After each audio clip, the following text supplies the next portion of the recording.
Bienvenidos a una nueva semana acá en Observatorio Semanal UCM desde el locutorio del Campus San Miguel en el subsuelo de la DG. Y hoy día nos encontramos medio equipo solamente, porque parece Medio que equipo. Dos tercios, para dos hablar en tercios, un lenguaje más... más técnico, más Eso. exacto. Porque hojeamos a nuestro colega Marcelo Pinochet y no nos pude acompañar en esta mañana, pero lo vamos a esperar con ansia la próxima semana. Y hoy día me acompaña el padre Mauricio Albornoz, decano de la Facultad de Religión y Filosofía de la Universidad Católica del Maule. Buenos días, padre, ¿cómo estás? Hola, buenos días, Orieta. Un saludo en este contexto de Año Nuevo en que estamos.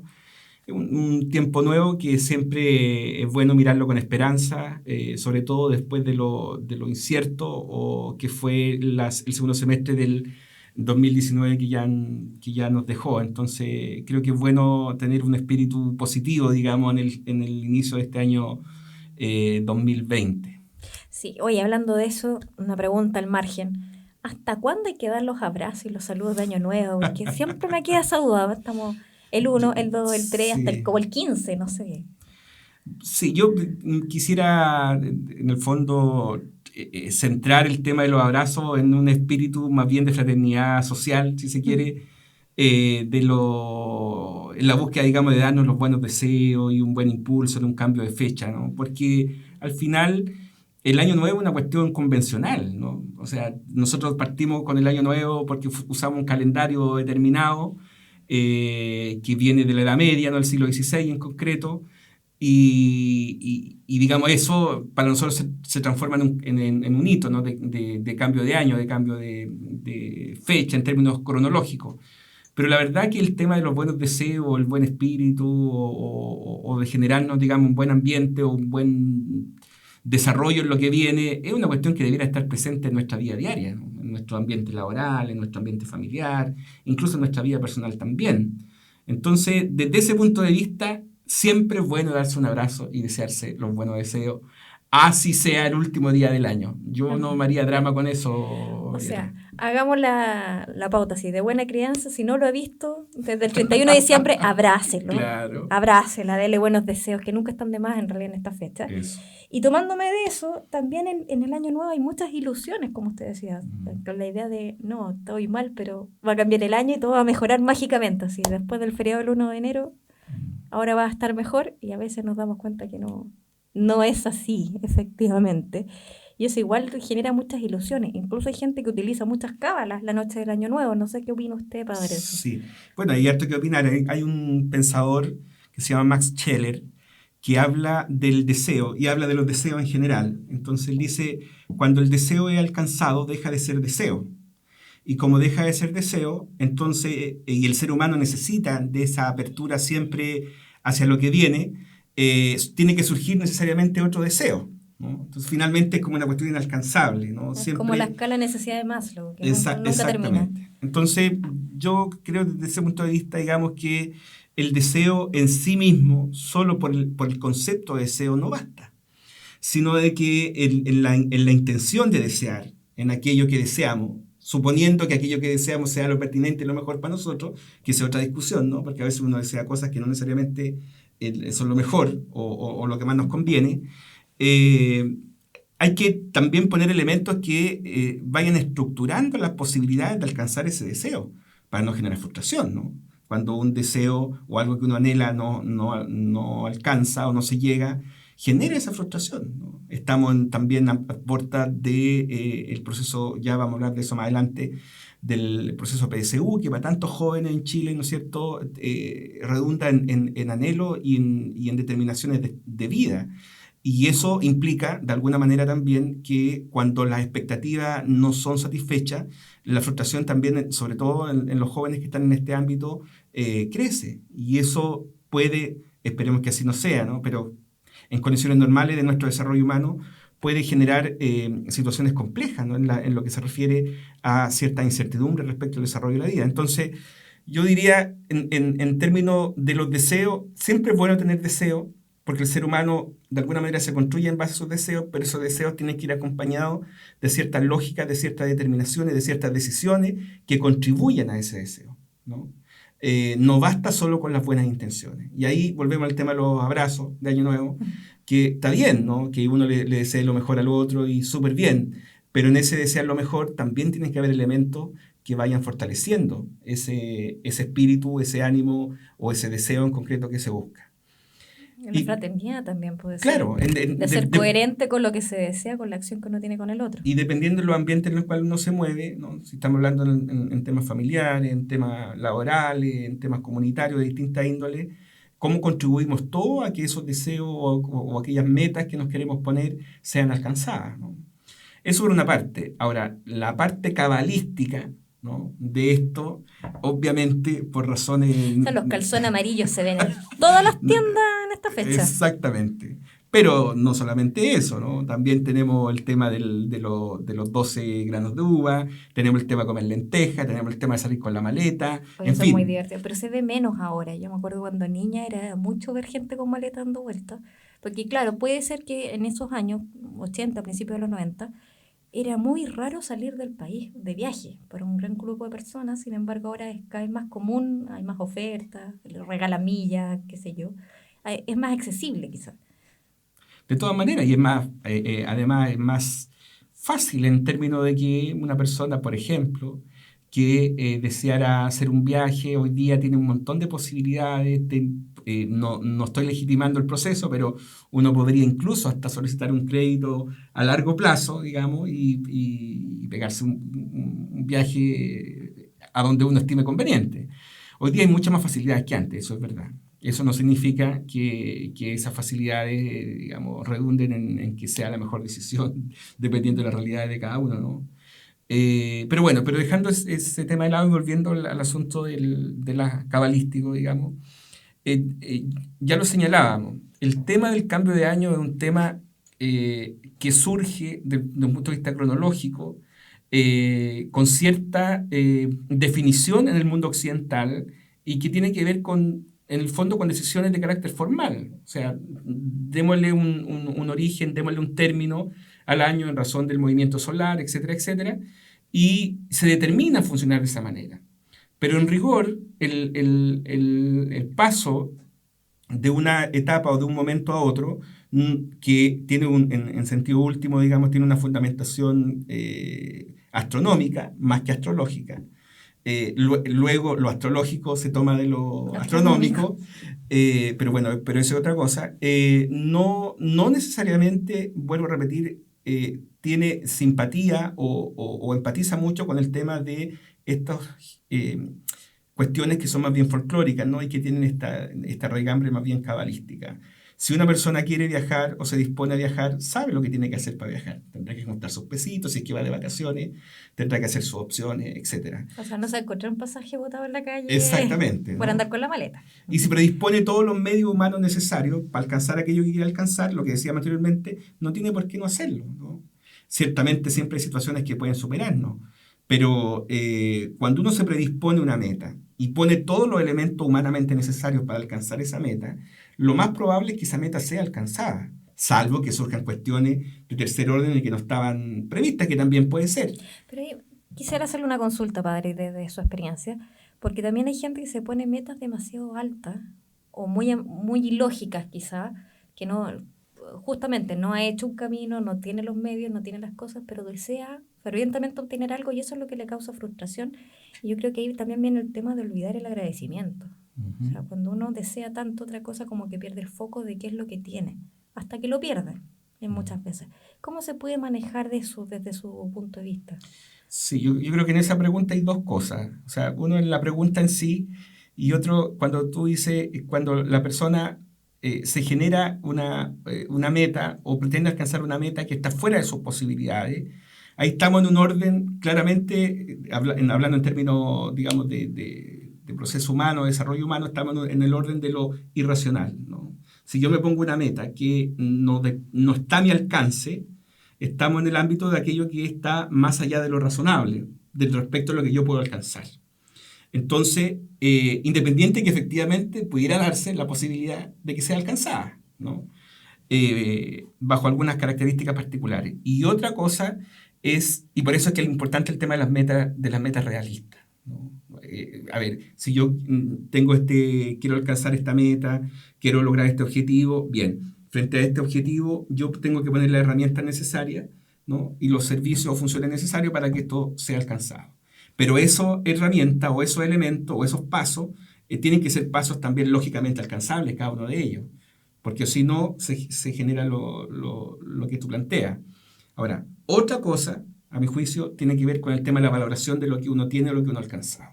Y ahí es donde entran los elementos de gratitud y relevancia respecto de lo que hoy día tengo. Porque, como tú bien dices, y eso yo lo comparto plenamente, uno empieza a valorar las cosas cuando las pierde. Cuando, por ejemplo, lo que nos pasa con nuestros seres queridos, ¿no? De repente peleamos con la mamá, peleamos con el papá, o con un hermano o con una hermana, y de repente lo perdemos.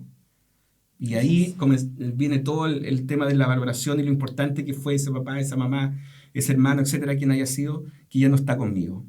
O lo mismo pasa con los miembros del cuerpo, ¿no? Uno funciona con el organismo como si el organismo fuera una cosa así como automática, y de repente se da cuenta que perdió un dedo, tuvo un accidente, no sé, y pucha que hace falta el dedo.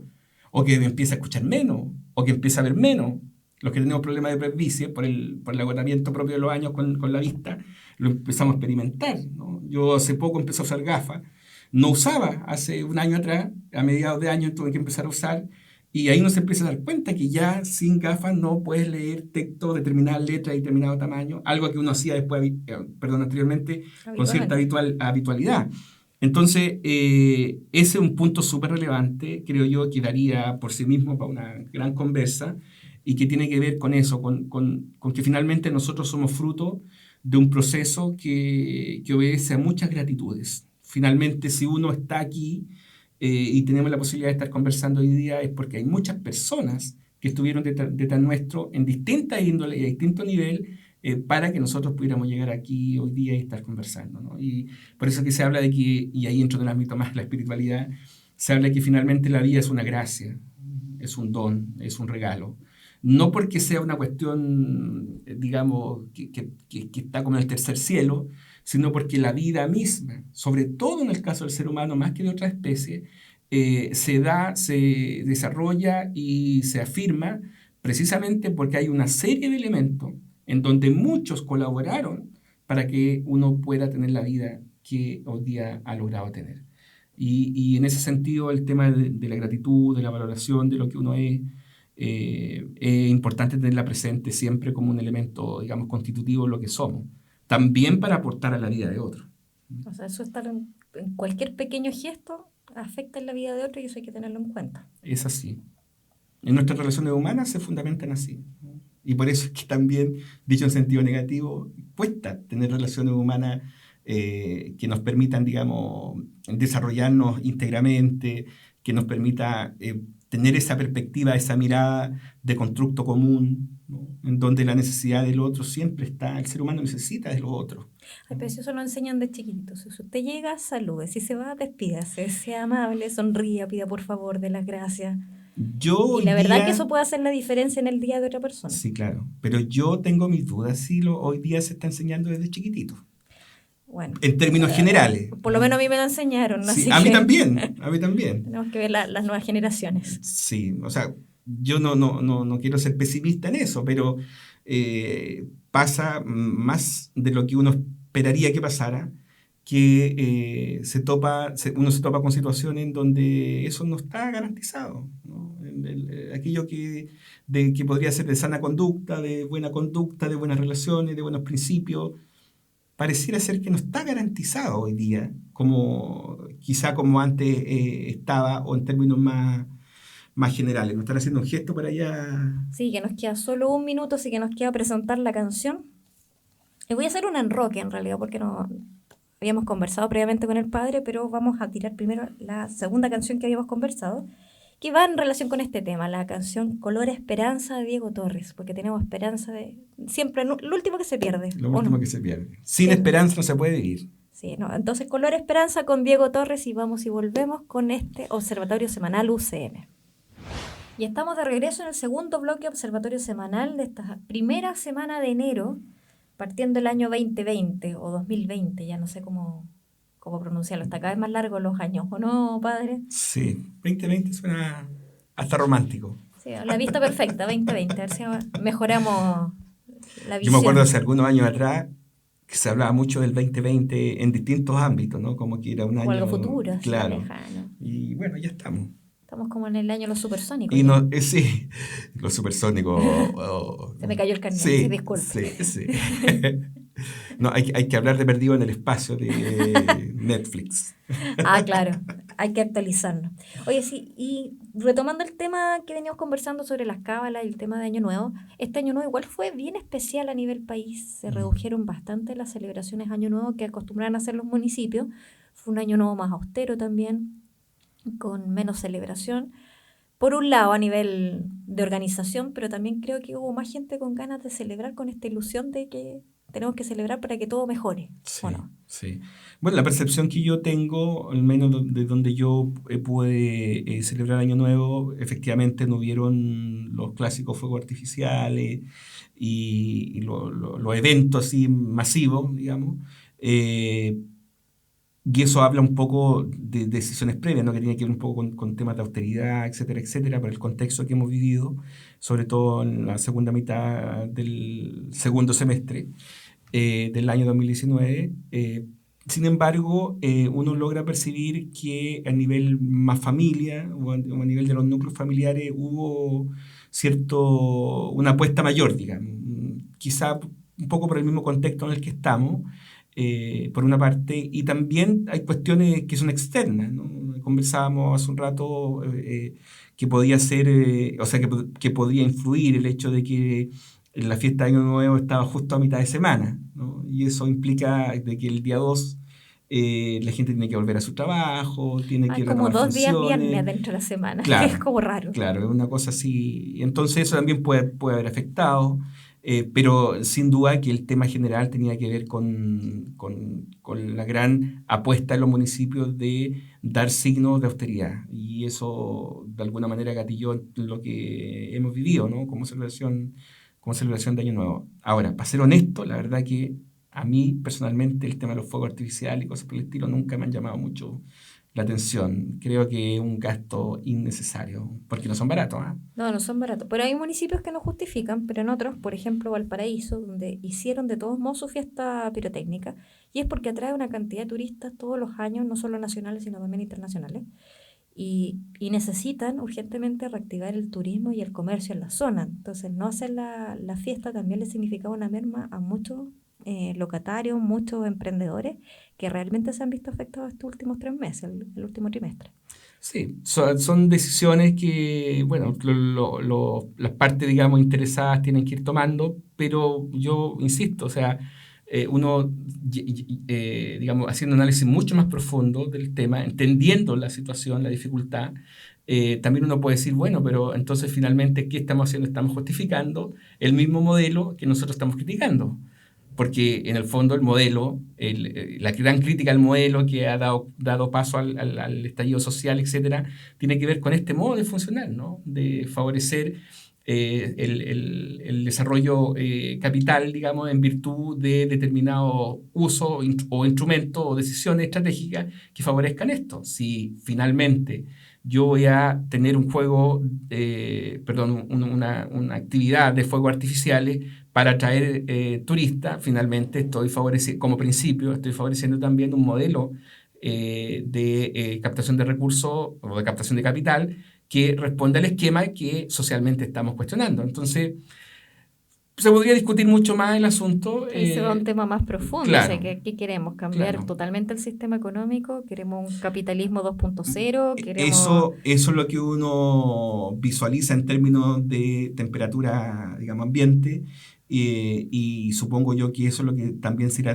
ir mostrando, direccionando a partir de todos los sucesos que tenemos este año 2020 en tema de plebiscito, elecciones, etcétera, que el año tiene, digamos, pesadamente, ¿no? Porque de modo particular este año va a ser un año de mucha concurrencia a urnas.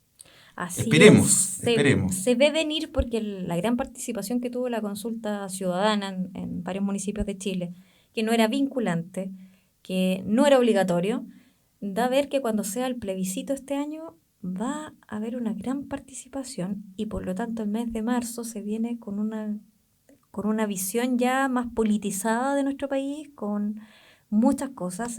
Hablaba uno de nuestros académicos la semana pasada que se va a aprovechar estos meses estivales para que la gente se desconecte, vea el Festival de Viña, vea otras cosas, pero en marzo yo tengo la certeza que vamos a volver con todo. O sea, esta tensa calma que tenemos se va a volver a complicar.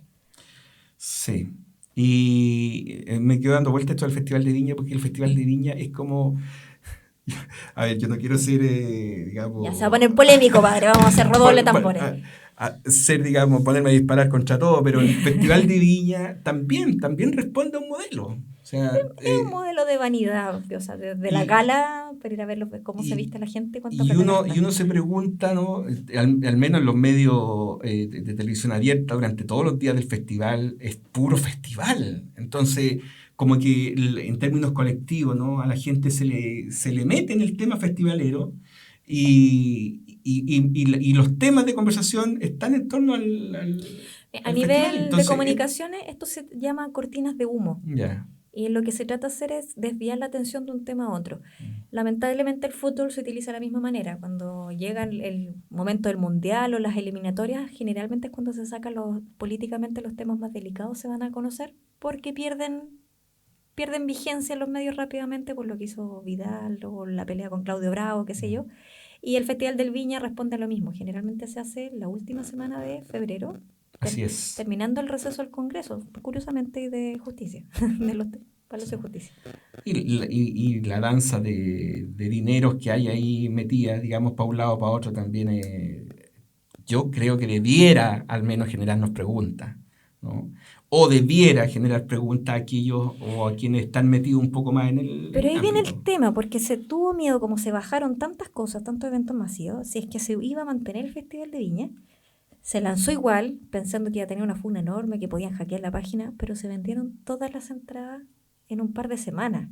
Entonces también hablo de una dicotomía entre lo que la gente dice y lo que efectivamente hace, que llama la atención. Por supuesto. Es análogamente, digamos, lo que creo que en algún programa pasado lo comentamos, que es al menos la tesis que yo planteo, ¿no? Si bien es cierto, hay que hacer una distinción entre lo público, ¿no? Aquello que pertenece al bien público y aquello que está en el ámbito más del bien privado, pero muchas de las cosas que criticamos socialmente, bien criticadas, no estoy diciendo que la crítica no se sostenga o no tenga su fundamento, pero aquellas cosas que criticamos socialmente respecto de las ciertas élites, ¿no? Las decisiones que toman ciertas élites políticas, económicas, etcétera, se replican a escala pequeña en nuestros propios ambientes. Entonces uno ve de pronto una crítica, no sé, pues, al modelo económico, ya por A, B o C motivo, digamos, de personas de estratos sociales o de los quintiles más bajos, por decirlo así, y luego uno ve en esas mismas personas, ¿no?, que pertenecen a estos quintiles funcionar en sus decisiones personales, en sus decisiones familiares, con categoría muy semejante a la que funciona el gran capital. Entonces, a su pequeña escala. Entonces ahí uno se pregunta, bueno, el tema es, al final, estamos cuestionando un modelo porque nos parece realmente injusto o estamos cuestionando un modelo porque yo eventualmente no tengo acceso a él o porque yo quisiera tener lo que el otro tiene. Entonces empiezan un montón de preguntas que son de carácter más bien antropológico, ciertamente, pero que hablan o que nos sugieren al menos una manera de funcionar que es la que al final tiene que cambiar, en mi opinión. Por eso es que en alguna columna por ahí que me tocó escribir, mi planteamiento más bien tenía que ver con un giro antropológico. Con el ser humano, nosotros tenemos que dar paso de cambio si queremos cambiar también un modelo. Si el cambio no viene desde arriba, por decirlo de alguna manera, que difícilmente va a venir como lo queremos, entonces nosotros tenemos que comenzar a cambiar. Es lo mismo que, no es lo mismo, pero es semejante a lo que ocurre a veces también en la vida eclesial, ¿no? Yo a veces en mi vida de iglesia, digamos, las personas a veces en las comunidades me plantean, oiga padre, esto, lo otro, pero mire aquí no han dicho nada de cómo tenemos que hacer esto. Entonces yo les pregunto, pero ¿por qué tienen que decirnos? ¿Por qué nosotros no podemos tomar ciertas iniciativas, ¿no? Y esas iniciativas pueden ir transformando también la realidad. ¿Sabes que me recuerda mucho el tema ecológico? Porque tenemos muchas consignas de no al calentamiento global, que el tema de cosas, pero las bebidas que venden en envases no retornables, las desechables, siguen vendiéndose por montones, nos ponemos, tenemos acopio y se ven llenos y después de las fiestas atiborrados de bebida y tanto nos cuesta volver a las retornables. Sí, es un hecho de tener la botella, lo mismo que con las bolsas, o sea, todo el mundo reclama por las bolsas. Reclama por la bolsa, tiene colección de bolsas porque se nos olvida comprar y eso también sigue generando plástico y son acciones que al final uno reclama, pero si uno tuviera un pequeño grado de conciencia, aprendiésemos a separar la basura, por ejemplo, a reutilizar las cosas, generaría un cambio mayor, pero estamos esperando que otros hagan las cosas. Que otros vayan, no sé, en la COP25 se encuentren todas las soluciones y nosotros aquí esperando a ver qué pasa. Oye, dicho sea de paso, yo creo que podemos hacer una crítica al retail sobre todo, que con este famoso tema de las bolsas. Es cierto que la decisión de las bolsas, de la eliminación de las bolsas fue una buena decisión, o sea, a mí no me cabe duda que fue una buena decisión. Ahora, ¿qué tanto eso va a repercutir en todo el fenómeno que vivimos? No lo sé, yo ahí tengo mis dudas, pero bueno, ese es otro tema. Pero lo que sí me llama la atención es que tú vas al retail, ¿no? Mi hermana, me acuerdo que era el tema de conversación en la noche de Año Nuevo. Tú vas al retail, tú haces las compras que vas a hacer y claro, no hay bolsa. Sin embargo, te venden bolsa. Es que ahí está el punto, porque de nuevo se transfirió la responsabilidad al consumidor y no a la empresa. Se puede vender bolsas de papel sin ningún problema. Se puede dar la bolsa de papel de regalo. Yo diría eso. Pero en vez de exigírselo al empresario, transfirieron la responsabilidad al consumidor. Y aquí estamos comprándole bolsa y haciéndole publicidad en la calle con la marca de la empresa. Es un tema de nuevo del modelo que está hecho no para los consumidores. Y con eso nos vamos a comerciales, padre. Se nos pasó volando el bloque. Y ahora sí nos vamos con Mercedes Sosa con una frase que realmente nos queda como anillo al dedo en esta semana. Y es: cambia, todo cambia. Así que vamos a escuchar esta hermosa tonada y volvemos con más Observatorio Semanal UCM. Y estamos de regreso en Observatorio Semanal UCM con el padre Mauricio Albornoz y desde el locutorio que tenemos acá en el subsuelo del campus San Miguel de la Universidad Católica del Maule. Estamos aquí encerraditos, un poco acalorados, ¿o no, padre? Sí, este tiempo de verano es así, muy calentito. O sea, pero vamos a bajar de peso aquí, eso es lo bueno. Ojalá fuera tan fácil. yo estoy confiando de que estoy optimista a principio de año. No, este año bajo de peso, este año viajo, este año hago todo. Padre, volviendo al tema, porque estábamos conversando de todo lo que esperamos que cambie, pero también este año vienen grandes temas a nivel país. Y voy a lanzar como una serie de temas para que nos veamos, porque viene el plebiscito. Debería salir una nueva constitución este año, si Dios mediante. Tenemos elecciones a finales de año también, tanto municipales como llega la figura del gobernador regional, que es una figura nueva también para dar empoderamiento a las regiones. No sé por dónde partir de todos estos temas, porque es mucho lo que viene en la agenda del año. Yo partiría haciéndome la pregunta por la figura del gobernador, en términos de la incidencia que eso, eventualmente hablando, ¿no?, que eso va a tener en las decisiones o directrices al menos que las regiones van a ir tomando. Porque uno se pregunta, a ver, están los municipios con sus respectivos líderes, que son los alcaldes o alcaldesas, dependiendo. Tenemos el gobierno regional, ¿no es cierto?, con su propio consejo. Y tenemos la figura del intendente, que por el momento sigue siendo resorte del presidente de la República. Y aparece esta figura de los gobernadores, que aparece como una figura como intermedia, que uno no sabe bien si va a mediar un poco entre el municipio y su provincia, si va a tener que ver un poco con lo que la región va a determinar y el gobernador se va a transformar en una especie como de vocero regional en la zona en particular sobre la cual esté su gobernación. Es como, desde el punto de vista de la funcionalidad, a mí al menos me genera muchas dudas, porque yo no tengo claro hoy día, la figura del gobernador es una figura, me disculparán los gobernadores, pero es una figura de poco impacto en la zona. Ahí en primera instancia hay que hacer una diferencia, porque actualmente tenemos los gobernadores que son provinciales, y que efectivamente si el intendente es representante del presidente, el gobernador es representante del intendente, y la verdad que era una figura, aunque suene feo, no quiero ofender a ningún gobernador en ejercicio. No, porque no es culpa de los gobernadores. Pero era prácticamente decorativo, era asistir a ceremonias, cortar lienzo y dar saludo a las señoras en los actos, pero ahora lo que viene es el gobernador es regional y viene a reemplazar la figura del intendente. Ya. Entonces ya no habrá más intendentes, sino que un gobernador regional, y esto viene en un proceso porque ya tuvimos un cambio medianamente democrático que fue la elección de los CORES, de los consejeros regionales. Sí. Entonces teníamos consejeros regionales elegidos democráticamente por zona, cuya función es ver la planificación de la región y también el uso de los recursos asignados a la región, pero con un intendente designado. Entonces ahora viene un gobernador regional, que es igual al intendente, por decirlo así, y que viene... ¿Qué me hace la figura? Me está sonando el celular. Me están retando. No, me está sonando el celular porque me están llamando. Voy a decir que no me llamen más a esta hora, por favor. Está haciendo interferencia y no me escuchan. Ya, gracias, Diego. Hola, Diego. Vamos a saludar allá a la cámara. Bueno, retomo el tema. Ruth, el gobernador regional es igual al intendente, por lo tanto, se espera que haya una mejor distribución de los recursos, porque si bien tenemos consejeros regionales que ven eso con un intendente designado, el intendente tiene que hacerle caso a su jefe, que es el presidente de la República, que es autoridad central. En cambio, con una autoridad que sea democráticamente elegida por su gente, debería abogar por la gente y no por la agenda nacional que da el presidente. Ahora eso también va un poco en contra de nuestro espíritu nacionalista también, que es hiperpresidencialista, y es un cambio igual bastante fuerte en la gobernanza que hay en las regiones. Significa que vamos a tener más autonomía, pero eso también depende de cómo vamos a utilizar los recursos y qué tipo de personas están capacitadas para liderar una región.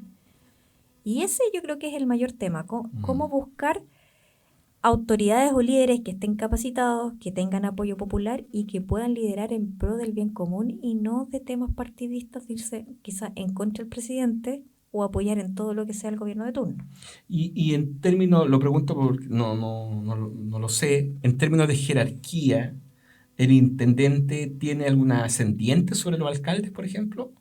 Es que los alcaldes... Perdón, el gobernador, el eventual gobernador en la nueva figura. No, porque son autoridades elegidas indistintamente. Lo que sí tiene injerencia es en el tema de los recursos. Igual que como hasta ahora, los alcaldes postulan proyectos, postulan cosas y el gobierno regional, a través de los CORES, es el que decide qué proyectos se financia o no. O sea, esa es la relación que se tiene entre el gobierno regional y los municipios. Uno podría suponer entonces que cada una de las comunas va a tratar de poner en el lugar del gobernador regional a sus propios candidatos, con el fin de conseguir eventualmente mejores o mayores beneficios. Claro, y ahí vienen las comunas grandes en contra de las chicas, también viene el tema partidista, sí, porque es un cargo más de elección popular, por lo tanto, usted sabe lo que significa la maquinaria política que hay detrás. Pero también estamos en un contexto, y esto es, no sé si se dan todos los astros, ya que hablamos de astrología, estamos en un contexto de ciudadanía empoderada, ciudadanía que quiere cambio, y viene justo este cambio que es totalmente regionalista, que va en contra del hiperpresidencialismo que tenemos y que no se ha informado. O sea, el hecho de tener estos nombres que confunden con los actuales gobernadores o no saber bien las funciones, habla de que no ha habido una campaña comunicacional, no se ha entregado información a la población. Estamos a 8 meses de una elección nueva y no sabemos de qué se trata. Y eso también habla de que hay una restricción de alguna manera para que esto no sea como fue pensado para que fuese. Y probablemente eso se extienda porque, ya lo decíamos anteriormente, entramos en los meses estivales, en donde la cosa, digamos, pública, social y política incluso baja un tanto de volumen. Luego viene marzo con la elección, con el plebiscito encima sobre la eventual nueva constitución. Todo va a girar en torno a eso.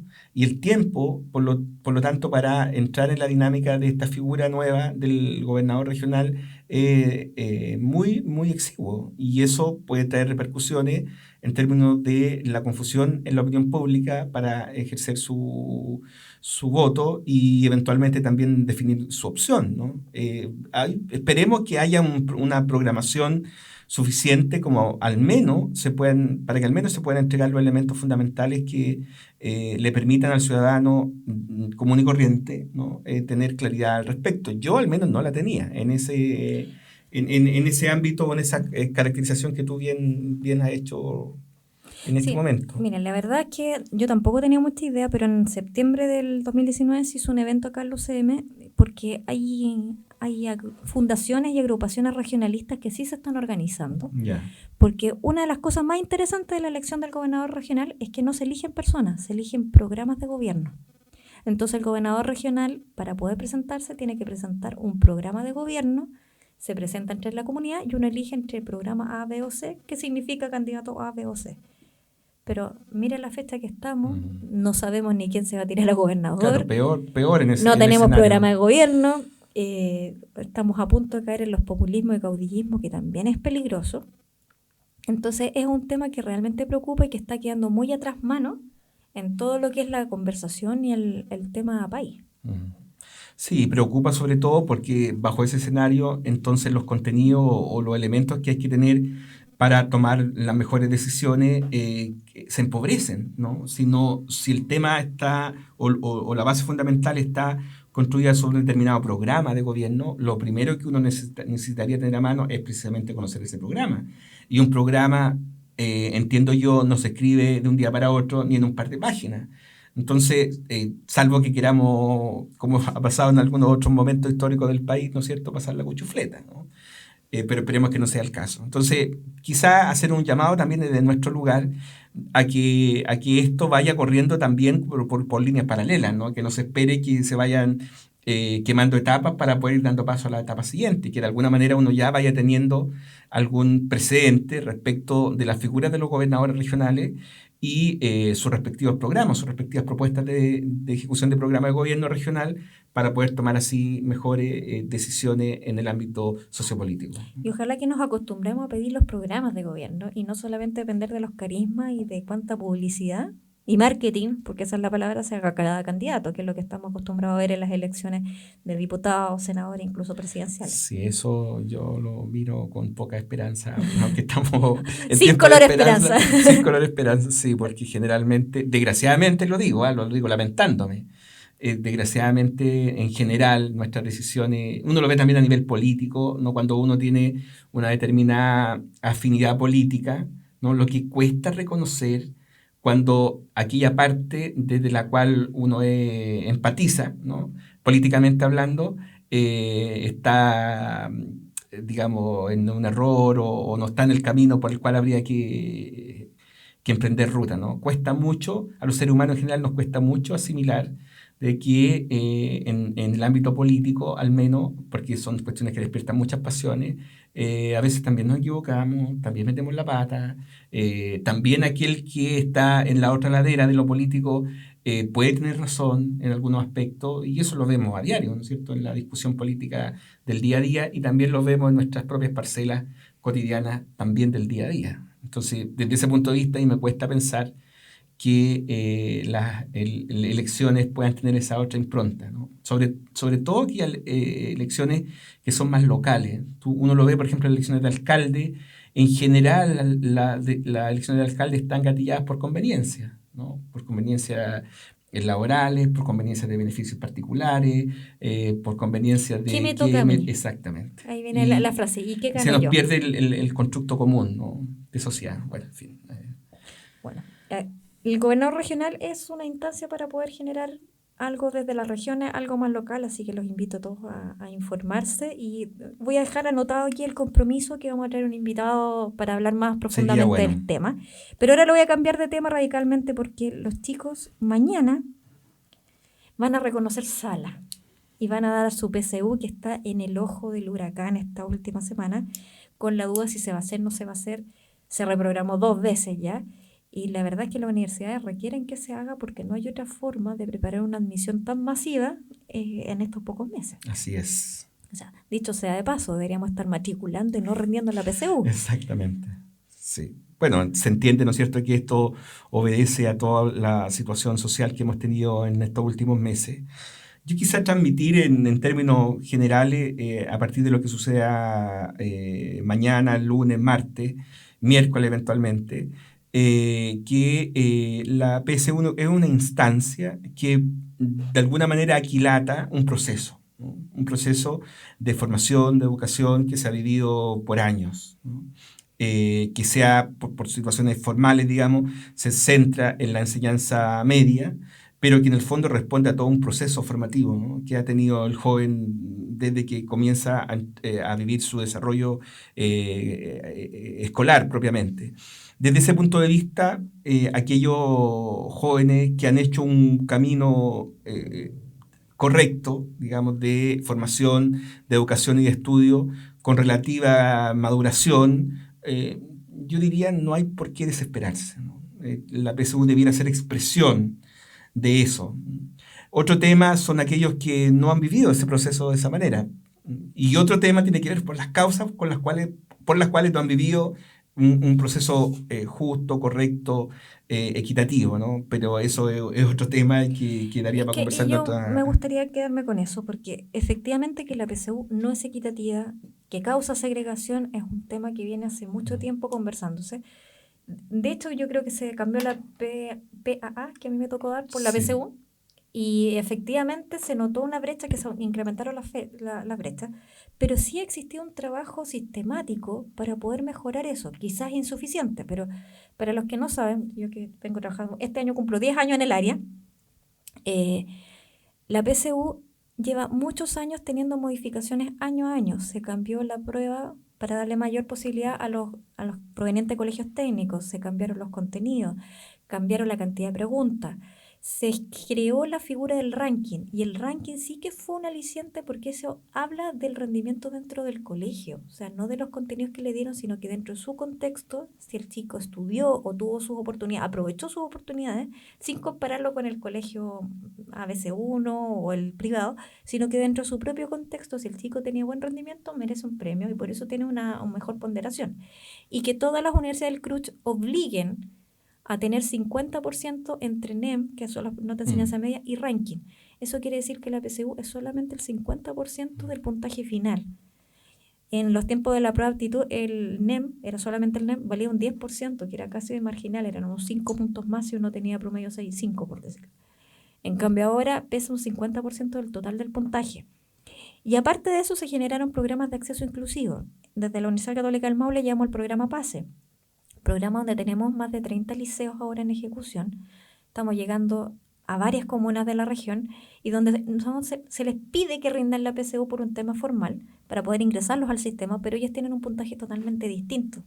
De hecho, cuando lo vemos son chicos que tienen 900 puntos, 800 puntos, y es porque ponderan la asistencia a clases, ponderan la participación en los talleres, pondera estas ganas de participar. En definitiva, un chico que asiste a todos sus talleres porque tiene ganas de ser mejor. Y eso es lo que se evalúa, no necesariamente los contenidos que sepa de memoria. Porque en algo que está convencido, y hay muchos estudios de eso, que no importa el origen del estudiante, sino que al tercer año ya están todos parejos porque los que lograron llegar a tercer año están nivelados. Y hay muchas universidades como la nuestra, especialmente la Católica del Maule, que tienen programas de acompañamiento, programas de tutoría para evitar que no deserten y lleguen hasta tercer año. Entonces, no es solamente el tema puntual de una prueba, sino que se han hecho otras reformas sistémicas para que los jóvenes tengan más acceso a la educación.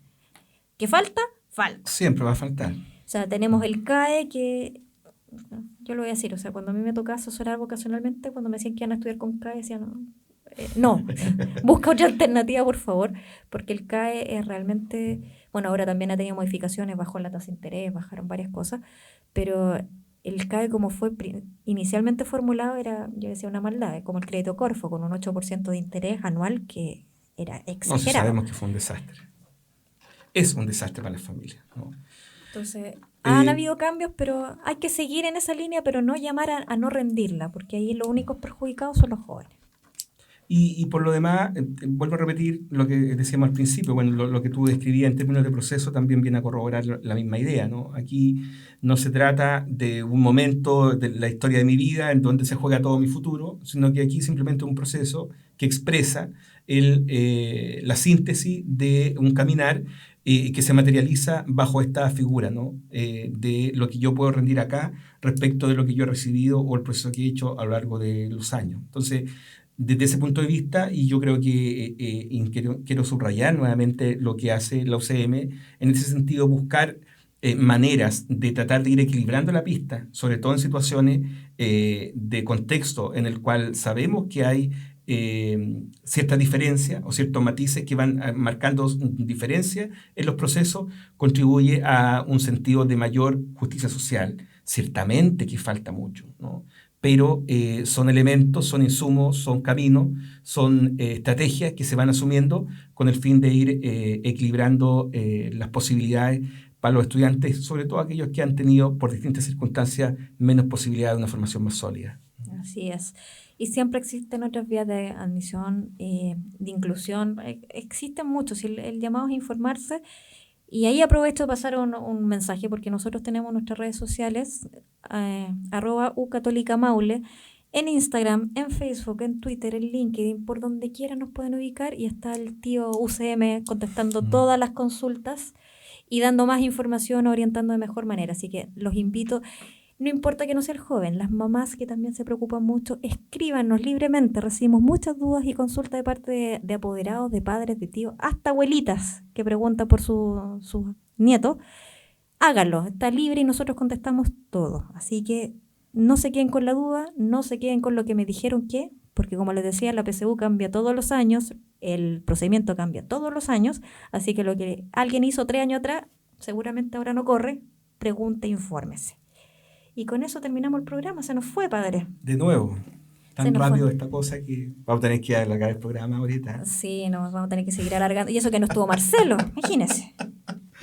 Bueno. Así que un cariño, Marcelo, donde quiera que estés, te echamos de menos. Ya vendrá, ya vendrá. Así. Bueno, y con esto terminamos esta primera semana de enero. Los dejo invitados a seguirnos revisando a través de redes sociales. Nos pueden hacer comentarios. Leemos todos los comentarios. Los vamos a empezar a saludar por acá en vivo. Y sigan en la compañía de radio chilena con el programa de este día sábado. Así que muchas gracias y nos vemos la próxima semana. Saludos.